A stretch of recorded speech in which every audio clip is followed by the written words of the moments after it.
सियावर रामचंद्र की जय। पवन सुत हनुमान की जय। श्री रामचरितमानस अयोध्या कांड दोहा 68 से आगे। प्रसंग 94।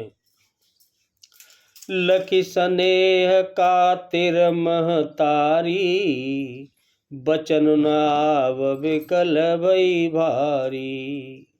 राम प्रबोध कीन विधि नाना, समौ स्नेह न जाए बखाना। जब सीता भी कहने लगी बन जाने की, तो यह देखकर माता कौशल्या स्नेह के मारे अधीर हो गई और इतनी अधिक व्याकुल हो गई कि मुंह से कोई शब्द नहीं निकलता। श्री रामचंद्र जी ने अनेक प्रकार से उन्हें समझाया, वह समय और स्नेह वर्णन नहीं किया जा सकता। ऐसा स्नेह, प्रेम और समय था। तब जान की सासु पग लागी, सुनिय माए में परम हवागी। सेवा समय देव बनु दीना, मोर मनोरथ सफलन कीना। तब माता जानकी सास कौशल्या के पाम लगी और बोली, हे माता सुनिए, मैं बड़ी हवागिनी हूँ। आपकी सेवा करने के समय पर प्रभु ने मुझे वनवास दे दिया, मेरा मनोरथ सफल न किया। मैं तो आपकी सेवा करना चाहती थी, लेकिन विधि के विधान को कौन टाल सकता है। तब जब क्षोभ जन छाणिय छो, कर्म कठिन कछु दोष न मोहु। सुन सिय बचन सासु अकुलानी, दशा कवन विधि कही बखानी। और उसी समय आप क्षोभ का त्याग कर दें, परंतु कृपा न हम करना छोड़िएगा। कर्म की गति बड़ी कठिन होती है, जो मुझे भी कुछ दोष नहीं है माँ, ये तो सब कर्म की गति है। सीता जी की वचन सुनकर सास और व्याकुल हो गई। उनकी दशा को मैं किस प्रकार बयान करूं। तुलसीदास जी कहते हैं कि मेरे पास कोई शब्द नहीं है उस दशा को बयान करने का। 12 बार लाए और लीनी, धर धीरज सिख आशीष दीनी। अचल हो वही बात तुम्हारा, तब लगी गंग जमुन जलधारा। और उसी समय उन्होंने सीता जी को बार बार अपने हृदय से लगाया और बड़ा भारी धीरज धारण करके उन्हें एक शिक्षा दी, कैसे कैसे रहना है तुम्हें, और आशीर्वाद दिया कि जब तक माँ गंगा में और यमुना में यह जल की धारा रहे, बहे, तब तक तुम्हारा सुहाग अमर रहे, अचल रहे। ऐसे उन्होंने आशीर्वाद दिया। सीतय सासु असीस सिख, दीन अनेक प्रकार। रामा दीन अनेक प्रकार, चली नाय पद पदम शिरो। अतित 12 बार, मंगल भवनय अमंगल हरि रामा। उमा सहित जेहि जपत पुरारी सिया रामा। सीता जी को सास ने अनेकों प्रकार से आशीर्वाद दिया और शिक्षा दी, और वे सीता जी बड़े ही प्रेम से बार बार उनके चरण कमलों में सिर नवाकर फिर चली।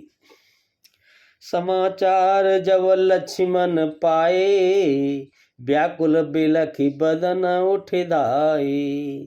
कंप पुलक तन नयन सनीरा, गए चरण अति प्रेम अधीरा।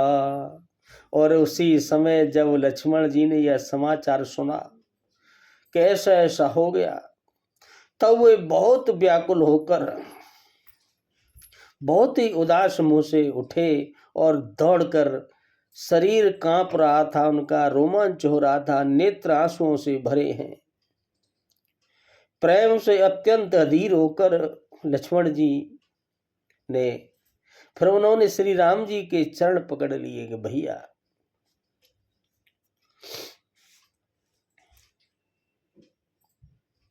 कह न सकत कछु चितवत ठाणे, मीनु दीन जनु जलते काढ़े, सोच हृदय विधि काहो निहारा, सब सुख सुकृत सिरान हमारा। वे कुछ नहीं कह सकते, बस खड़े खड़े देख रहे हैं। ऐसे दीन हो रहे हैं मानो जल से निकाल कर कोई मछली फेंक दी जाती है, वो झटपटाती है, बस देखती है। हृदय में यह सोचते हैं कि हे विधाता, क्या होने वाला है, अब क्या होगा, क्या हमारा सब सुख और पुण्य पूरा हो गया, क्या हमारे बुरे दिन शुरू हो गए। ऐसे उनको विचार आता है।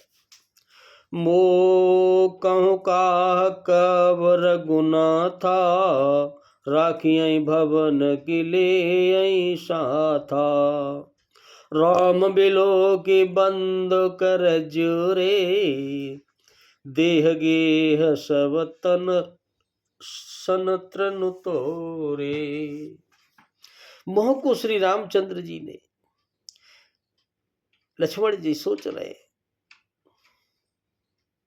मुझको श्री रामचंद्र जी क्या कहेंगे, घर पर रखेंगे या साथ ले चलेंगे।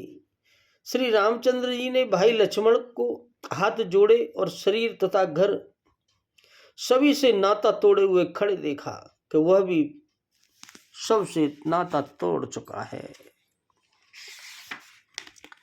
बोले बचन राम नयनागर, शील स्नेह सरल सुख सागर, तात प्रेम बस जन कद राहु, समुझ हृदय परिणाम उछाहु। तब नीति में निपुण और शील, स्नेह सरलता और सुख के समुद्र श्री रामचंद्र जी वचन बोले, हे तात लक्ष्मण, परिणाम में होने वाले आनंद को हृदय में समझकर तुम प्रेम बस अधीर मत हो, घबराओ मत। मातु पिता गुरु स्वामी सिख, दर करहीं सुबाय रामा, दर करहीं सुबाय, लहे उलाव तिन जन्म कर, न तरु जन्म जग जाय, मंगल भवुनय अमंगल हरि रामा, उमा सहित जेहि जपत मुरारी सिया रामा। जो लोग माता पिता गुरु और स्वामी की शिक्षा को स्वाभाविक ही अपने सिर पर चढ़ाकर उसका पालन करते हैं, उसको पूर्ण पालन करते हैं, उन्होंने ही जन्म लेने का लाभ पाया है, नहीं तो जगत में जन्म व्यर्थ ही है। जो लोग माता पिता गुरु और स्वामी की जो भी शिक्षा की नीति है स्वाभाविक ही उसका पालन करे स्वभाव से, तो उसका जन्म धन्य है, नहीं तो जन्म लेना बेकार है। ऐसे बोले प्रभु। हस जिय जाने सुनाऊं सिख भाई, करहु मात पिदु पद सेवकाई, भवन भरत रिपुसूदन नाही, राहु वृद्ध मम दुख मन माही। हे भाई, हृदय में ऐसा जानकर मेरी सीख सुनो और माता पिता के चरणों की सेवा करो। भरत और शत्रुघ्न घर पर नहीं है, महाराज वृद्ध हैं, उनमें उनके मन में मेरा जाने का दुख भी है, वो अथाश है। मैं मन जाए तो मैं ले साथा, होई समय विधि अवध अनाथा, गुरु पितु मातु प्रजा परिवारु,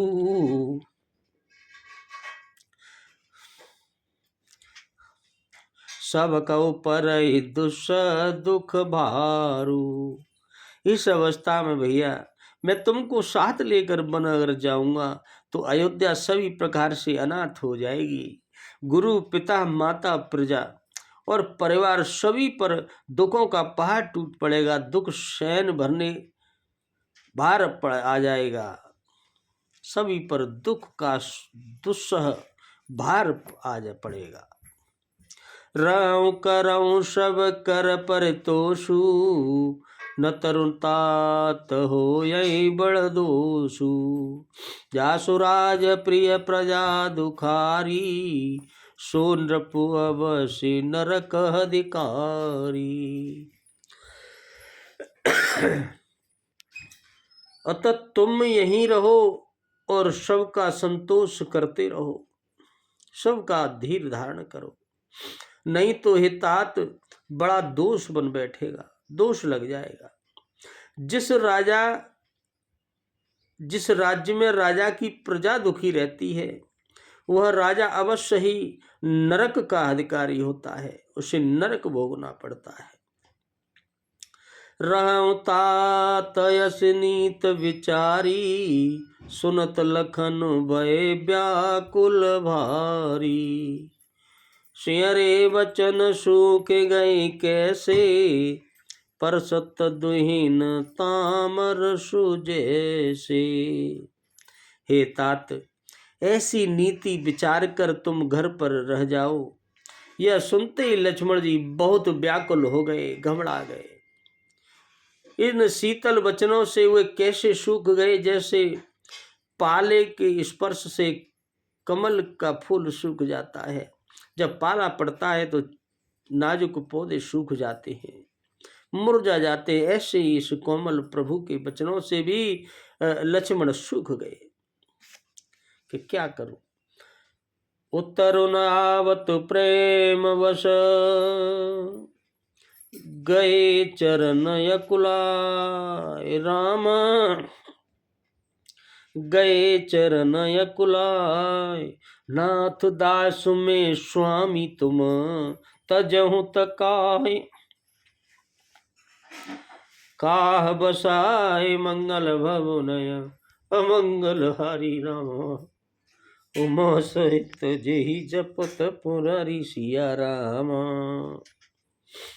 प्रेम बस लक्ष्मण जी से कुछ उत्तर नहीं निकलता है, कुछ नहीं बनता है, क्या कहें। उन्होंने फिर व्याकुल होकर श्री रघुनाथ जी के प्रभु के चरण पकड़ लिए और कहा, हे नाथ, मैं दास हूं और आप स्वामी हैं, अतः आप मुझे छोड़ ही दें तो मेरा क्या बस है। आप छोड़ भी सकते हैं, रख भी सकते हैं।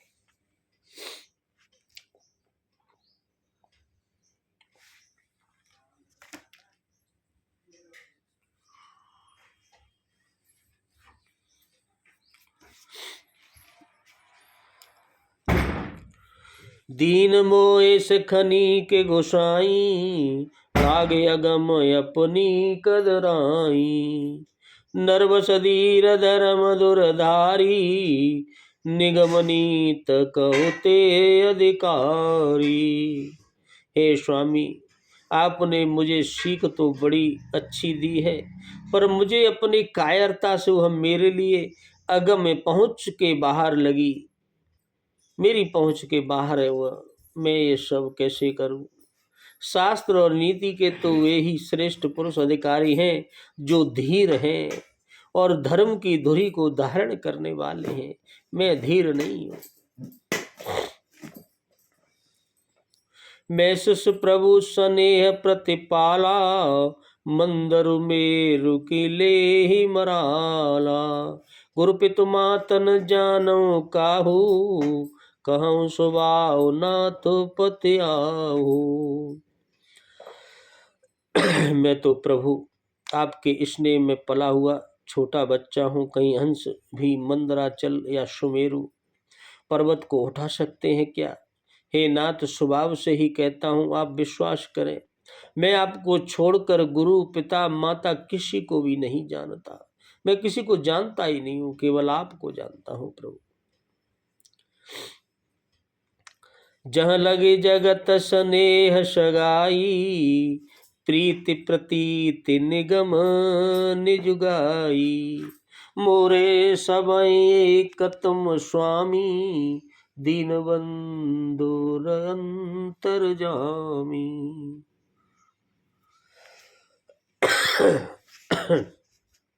लक्ष्मण जी कहते हैं इस जगत में जहां तक स्नेह का संबंध है यानी प्रेम और विश्वास है, जिनको स्वयं वेद ने गाया है, स्वयं वेद गाते हैं, हे स्वामी, हे दीन बंधु, हे सबके हृदय के अंदर की जानने वाले, हृदय में निवास करने वाले प्रभु, मेरे तो वे सब कुछ केवल आप ही हैं। इस स्थिति में जब कोई आ जाता है तो प्रभु फिर अपने साथ रखते हैं, प्रभु फिर उसे कभी छोड़ नहीं सकते। ऐसी अवस्था लक्ष्मण जी की है। धर्मनीत उपदेशिय ताही, कीरति भूति सुगति प्रिय जाही। मन क्रम बचन चरण रत होई, कृपा सिंधु परिहरिय की सोई।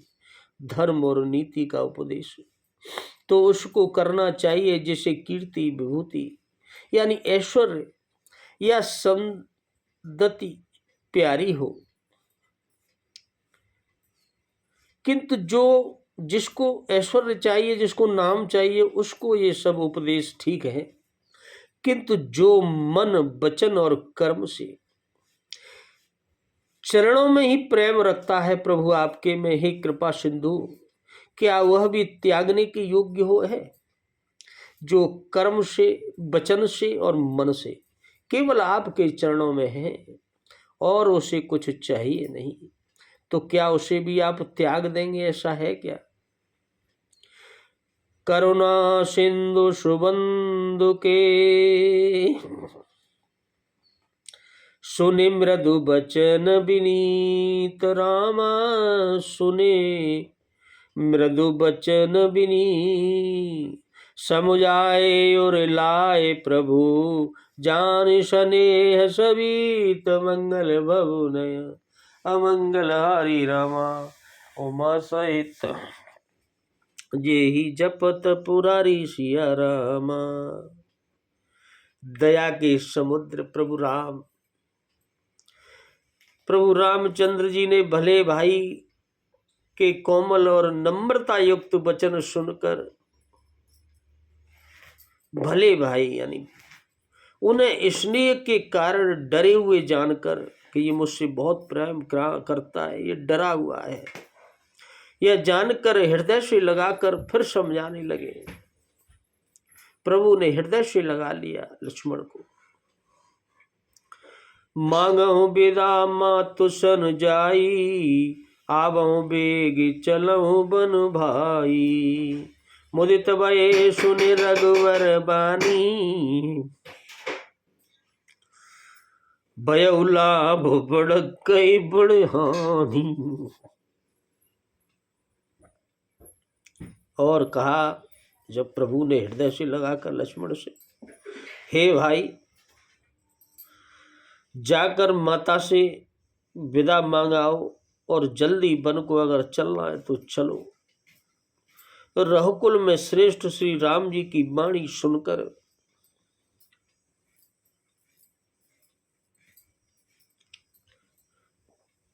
लक्ष्मण जी बड़े आनंदित हो गए। बड़ी हानि दूर हो गई हो और बहुत बड़ा लाभ जिसको किसी को मिल गया हो, ऐसे खुश हो गए बन जाने के लिए भैया के साथ। उन्हें राज सुख नहीं चाहिए, भैया के चरण प्रिय थे। हर्षित हृदय मातु पहे आए, मनहु अंध फिर लोचन पाए। जाय जनिन पग नायउ माथा, मनु रघुनंद जान की साथा। और बड़े खुशी के साथ हृदय हर्षित होते हुए हृदय से माता सुमित्रा के पास आए, मानो अंधा फिर से नेत्र पा गया हो, किसी अंधे व्यक्ति को और नेत्र मिल जाए, ऐसी खुशी के साथ लक्ष्मण जी ने उन्होंने जाकर माता के चरणों में मस्तक नवाया और माँ से कहा, किंतु उनका मन रघुकुल को आनंद देने वाले श्री राम जी और जानकी जी के साथ था। बस मस्तक नवाया, शरीर से थे वहां। पूछे माँ तुम मलिन मन देखी, लखन कई सब कथा विषय की। गई सैम सुने बचन कठोरा, मृगी देखे जब जनु चौरा। और जब माता सुमित्रा से कहा तो माता ने उदार मन देखकर उनसे कारण पूछा। लक्ष्मण जी ने सब कथा विस्तार से कह सुनाई, जो जो घटना घटी उन्होंने सब बता दिया। सुमित्रा जी ऐसे कठोर वचनों को सुनकर ऐसी सहम गईं जैसे हिरणी चारों ओर से वन में आग लगी देखकर सहम जाती है। कि वन में चारों तरफ से आग लग जाए और बीच में हिरणी हो तो वो सहम जाती, ऐसे वो सहम गई कि ये क्या हुआ। लखन लखे उभान रथ आजू, यही सने बस करब काजू। मांगत विदा सब सको चाही, जाय संग विदे कहीं कि नाही। लक्ष्मण जी ने देखा कि आज सब अनर्थ हुआ चारों तरफ से, ये इसने बस काम बिगाड़ देंगी, इसने इसे में फंसा नहीं दे माँ। इसीलिए वह विदा मांगते हुए डर के मारे सताते हैं और मन ही मन सोचते हैं कहीं कि हे विधाता, माता साथ जाने की कहेंगी या नहीं कहेंगी, क्या होगा। और लक्ष्मण जी ऐसे सोचने लगे। समोजे सुमित्रा राम सिया, रिपु सुशील सुबाहु रामा। शिपु रिपु सिय रिपु सुशील सुबाहु, नृपसने अलके दुनेउ सिरो। पापिन दीन कुदाउ मंगल भगुनय, अमंगल हरि रामा। उमा सहित जेहि जपद पुरारी सिया रामा। सुमित्रा जी ने श्री राम जी और सीता जी के रूप, सुंदर शील और स्वभाव को समझकर और उनका राजा का प्रेम देखकर अपना सिर धुना पीटा और कहा कि पापिनी केकई ने बुरी तरह घात लगाया है, ये तो बहुत बुरा किया है, ऐसा कैसे कर दिया। बोलो सियावर रामचंद्र की जय, पवन सुत हनुमान की जय। जय जय सिया राम।